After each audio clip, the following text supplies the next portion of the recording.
প্রকৃতিতে এসেছে শীত। এই সময়টা নানান কারণেই আমাদের পছন্দের, বিশেষ করে ভ্রমণের জন্য।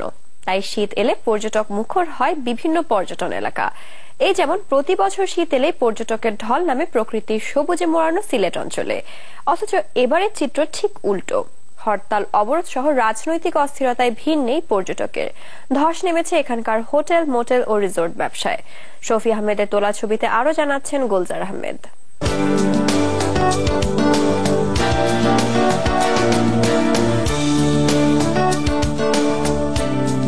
বাংলাদেশের উত্তর পূর্বের প্রধান শহর সিলেট। প্রাকৃতিক সৌন্দর্যমণ্ডিত এ শহরটি দেশের পর্যটন নগরী ও আধ্যাত্মিক রাজধানী হিসেবেও খ্যাত। জৈন্তা পাহাড়ের অপরূপ দৃশ্য, জাফলংয়ের মনোমুগ্ধকর সৌন্দর্য কিংবা ভোলাগঞ্জের সারি সারি পাথরের স্তূপ পর্যটকদের কাছে টানে বারবার।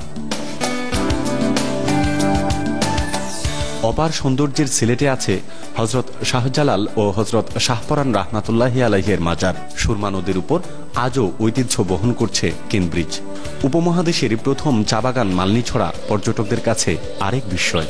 তাই প্রতি বছর শীত মৌসুমে সিলেটে ভিড় জমান দেশ বিদেশের পর্যটকরা। প্রকৃতির পালাবদলে এবারও এসেছে শীত। বন হাওর বাওরে এসেছে অতিথি পাখি।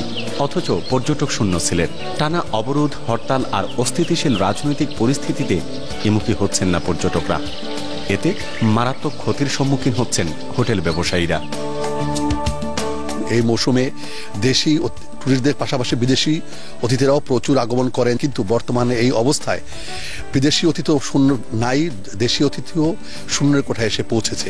আমাদের হোটেল সম্পূর্ণ খালি, এখন কোনো ধরনের গেস্ট নেই। আমাদের এখন বেতন দেওয়ার কোনো উপায় নেই। আমরা যে আমাদের পকেট থেকে সাবসিডি দিচ্ছি, আমরা অন্য ব্যবসা থেকে এনে এই ব্যবসা এখন চালাতে হচ্ছে। সিলেটে হোটেল ও গেস্ট হাউস ওনার্স অ্যাসোসিয়েশন সূত্রে জানা যায়, এই সংগঠনের অন্তর্ভুক্ত 21টি হোটেলে গত এক মাসে কোনো অতিথি উঠেনি। একই অবস্থা অ্যাসোসিয়েশনের বাইরের আরো প্রায় 300 শতাধিক হোটেলের। ফলে প্রতিদিন তাদের লোকসান গুনতে হচ্ছে কোটি কোটি টাকা। রাজনৈতিক অস্থিতিশীলতার কারণে আমাদের অ্যাডভান্স বুকিং করা যেগুলো রুম ছিল, অ্যাডভান্স পেমেন্ট দেওয়াটা আমরা ফেরত দিতে হয়েছে। এতে গিয়ে আমাদের সিলেটের ডেইলি 3.5 থেকে 4 কোটি টাকার মতো নগদ রেভিনিউ লস হচ্ছে।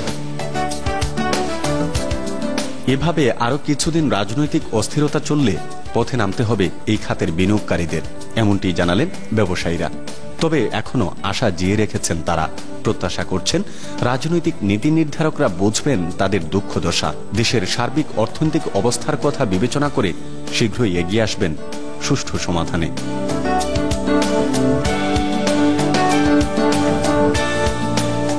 গুলজার আহমেদ, চ্যানেল 24, সিলেট।